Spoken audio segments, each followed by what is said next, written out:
Hey everyone, welcome back to the channel. Today I'm going to walk you through exactly how to set up autoresponders in Mailchimp. So if you've ever wanted a way to automatically welcome new subscribers to your mailing list without lifting a finger every time, then you're in the right place. By the end of this tutorial, you'll know exactly how to create a professional, warm first impression for your brand using Mailchimp's powerful automation tools. Let's get right to it. First, start by heading over to Mailchimp and logging into your account. If you're already familiar with the dashboard, you'll notice that it's laid out to make everything pretty accessible. If you're newer to Mailchimp, don't worry, take a moment to look around and try not to feel overwhelmed. Most things in here are just a click or two away.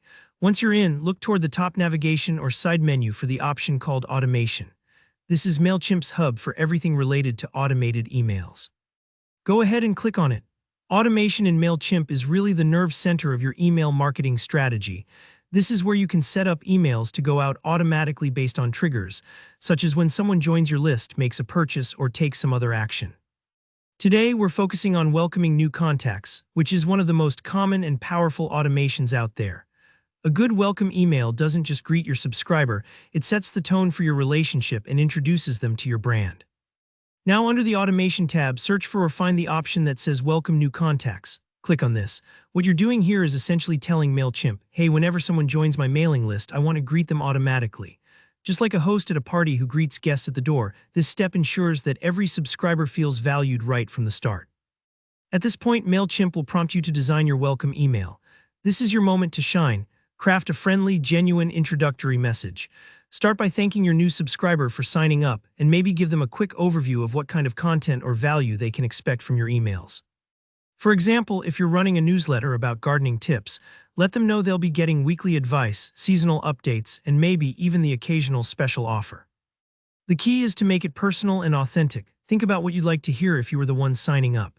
Take your time to tweak the text, add your logo, and maybe include a call to action, like inviting them to follow your social media or check out your latest blog post. If you mess up or want to change anything, don't sweat it. You can always update the email later. Once you're happy with your welcome message, you're almost done. All that's left is to click Turn On for your automation. This is the final step that puts your autoresponder into action. Once you hit that button, Mailchimp will automatically send your welcome email to every new contact going forward. You can always pause or tweak your automation later if you decide to make any improvements. And that's all there is to it. You've just set up a professional autoresponder using Mailchimp. Now every new subscriber will be greeted by you automatically, helping you build trust and engagement from the very first email. If you found this tutorial helpful, don't forget to give it a thumbs up, and if you have any questions at all, no matter how big or small, drop them in the comments below. I love hearing from you and helping you out. And of course, make sure to subscribe to the channel so you don't miss any of our upcoming guides. Thanks so much for watching, and I'll see you in the next video.